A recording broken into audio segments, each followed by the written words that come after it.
How true is that?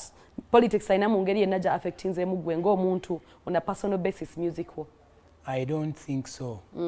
Maybe we should call it reality. Okay. Because politics is everywhere, even at your home, even on your phone. Okitegera ogo choosing by'oyagala okulaba. Not necessarily nti by'oyagala okulaba ku ssimu yo bye bibeera ebituufu. But choosing either ekirungi oba ekibi. But me, I always call it reality. Kubanga amazima gabeera mazima.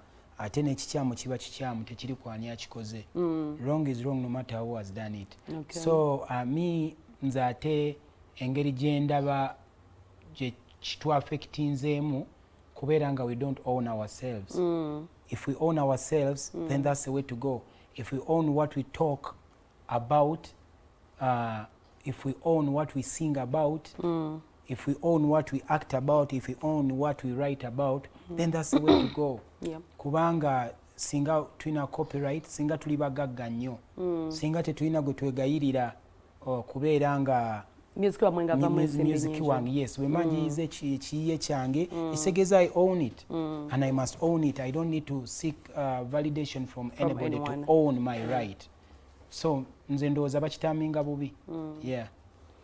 Okay, twalabye ku mukulu Edilisa Musooza nga yayongera okutukakasa n'okutunnyonnyola nti newe muba mufa nze sijja kwetaba mu politics, sijja kwetaba mu kwekalakasa, simanyi mulwanirira corruption and all. Have you ever been friends with Edilisa Musooza? Era osuubira abayimbi balina okuba nga bonna bajjumbira koze eno. Yeah, fenna Kenzo si just mukwano gwange wabula muganda wange, because we started this journey together. But owning ebigambo bye nga bwe nkugambye. He owns copyright to his words and his actions, and I own copyright to my words and actions. He has to be judged by what he says or what he does. Nange nina kujajingibwa ku ki kye njogedde oba ki kye nkoze. So ebibye abeera byogeranga ye tabyogera nti nga mukwano gwa Mikie Wine, because maybe tuyinza okuba working at different walks of lives. Yeah. Okay, over the weekend twalabako omukulu His Excellence Bobi Wine ne Azawi nga be bamu ku bayimbi abasinze okuba nga ate ku social media bakitaddemu omuliro. Corruption, this and that. Ngera bwe nkubuuziza abayimbi mulina part ki? Should you partly be involved in this? Oba oluusi abamu bamwayimbye ennyimba waliwo gwe nalaba avuma omwana ku social media, was it mukwano gwaffe Jenny Ozamba n'agamba ffe twayimbadde ennyimba ezinunula eggwanga ezikola ebiziva corruption, lwaki mututawaanya? So should they come out to say it nga wekyogere oba nga Azawe bwe yakoze, oba just omuntu osobola okubawo nga okuba oluyimba lwo nga kimala? No, that's not enough. That's if the problem is not solved, then you have to solve it until it's solved. Okay. Bw'ofiirwa n'ogenda n'oziika ne baddamu ne mufiirwa, tosobola kugamba nedda nze naziikadde abantu, naziikadde abantu mwe nga temunaba kuzaalibwa, lwaki muddamu okumpita okuziika? No, because you have to be part of it the way you were part of it in the beginning. Kikukakatako omwana bw'alwala leero n'omutwala n'omujjanjaba, bwaddamu n'alwala nga wayise emyaka 5, tosobola gamba nedda ku luno kaafe namujjanjaba luli nange nkoye okujjanjaba. So kitukwatako ffenna. Ate lwaki batugamba tusitule eddoboozi? Kubanga Katonda ffe yayiwako amafuta. Katonda atuteekako amafuta tusobole okusitula eddoboozi lye eri abantu be.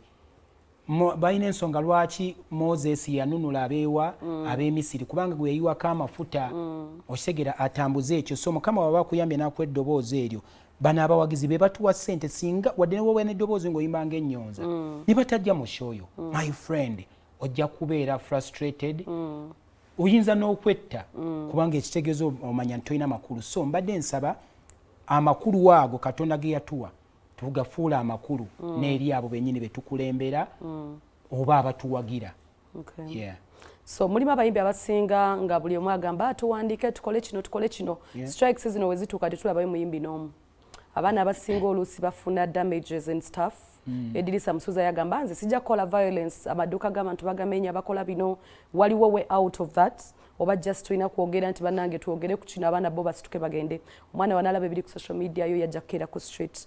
Would you guys join us? Oba mujagamba twekalakase mbintu, you know, waliwo kye bagiyitaani strike etali what? Peaceful demonstration. Thank you so much. Eki kyolowooza teki affecting eggwanga lyaffe n'abantu baffe? Okusitula amaloboozi gaffe era si sandyagadde wabula siwagira muntu yenna ku demonstrating violently. but naye kikunyigiriza obeera olina okyogerako peacefully. Siwagira muntu yenna kubba bintu era mpagira nti oyo abeera bbi ebintu bamusibe. Siwagira muntu yenna kugenda ku street ng'akuba abantu era abeera akubye abantu mbeera mpagira 10 ku kinnaakyo akwatibwe era avunaanibwe.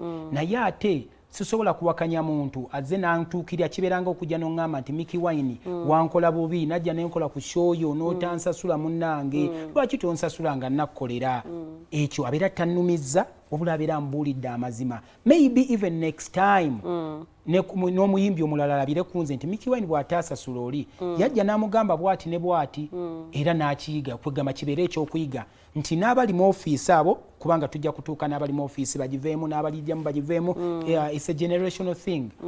N'abanadda mu ofiisi eyo nabo basobole okugamba nti oli munnange gwe nasikira bwe yakola kino ensi yamutunuulira ne mugamba nedda ekyo kyokola kikyamu era kikomye sinakindi ne bamukakaalekulire.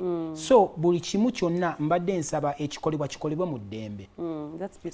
Lwakuba ekigambo okwekalakaasa maybe twakifuna bubi mubeeramu ne ba opportunists bangi abaagala kubanga bakiza sayidi eno nenze ndowooza lwakuba bakigandawaza nnyo kati okwekalakaasa nekifuuka kwokya bipiira kwokya motoka z'abantu nga bwe kiri nti politician munnabyabufuzi nawo yatuuka nti munnabyabufuzi ye muntu omulimba ng'era bwe kikyuse nti ow'ekitiibwa kitegeeza ow'ekitiibwa ye mubbi.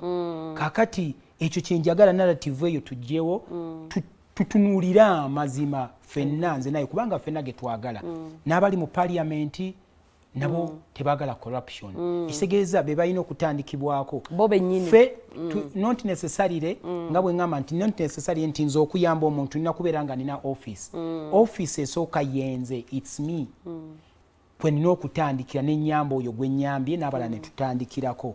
Kaakati n'okuwaayo eddoboozi lyange ne ŋŋamba kino si kituufu abampagira abanneesimisa abandabirako bona bagamba olaba Mikie Wine gwe ntwagala ayogedde kiteekwa okuba kikyamu.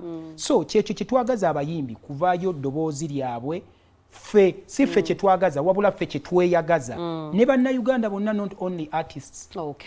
Ebyo badde bigambo bya mukulu Mikie Wine oza tugenda kulonda ne wotesimbewo tugenda kulonda bwe tuddire mu parliament eddako asooka oyiseemu concert yaffe tulina show y'omukulu so tufune remarks ezisemba eri abawagizi babakulaba. Ennaku z'omwezi nga 7 ababadde babitambuza era ababalimba mbu ekivulu tekiriiyo nze kennyini nze ayogera bagamba ndi ku TV ya Buganda bagamba Lubale w'omulamu tasamirirwa nze kennyini nze aliwo kamwa koogera era nze nanyini concert netuukidde mbagamba concert gyeri ennaku z'omwezi nga 7 omwezi ogw'omwenda ku Jahazi Pier Munyonyo. Abatamanyiwo bulungi osobola okufuna owa boda oba taxi oba n'ovuga emmotoka kasita otuuka ku Speak Resort ewa Sudiru byawula kikomera ya Jahazi Pier Munyonyo era buli kimu ojja kuba okiraba nga kiri taratibu. Bane mbalinze abanjagala edda abanjagala kati n'abasuubira okunjagala mwenna ngenda kuba mbalinze mujje n'abaana tetugenda kwesitaza muntu yenna mujje n'abazadde ne bajjajja bonna tunyumirwe. Okay, that is about Mikie Wine. And so is anange ngenda kuja Hilda ngambye touch tugula wa tickets. Hilda omukulu ali wano ngenda kubanga mubuuza nga tanava wano. I love you so much. Ne ku BBS ngulira mnange. Oli rich auntie buy a table for me. So we thank you so much abantu abaddeko ngenda kubanga atendwawo kanso katemba kirize nange mbasibuli wano ambagamba teka mwesimbi atuina Mirinda Club Beer awabawula ate tuina na Skype pins tulinde omulungi Florence Nampija. I love you so much.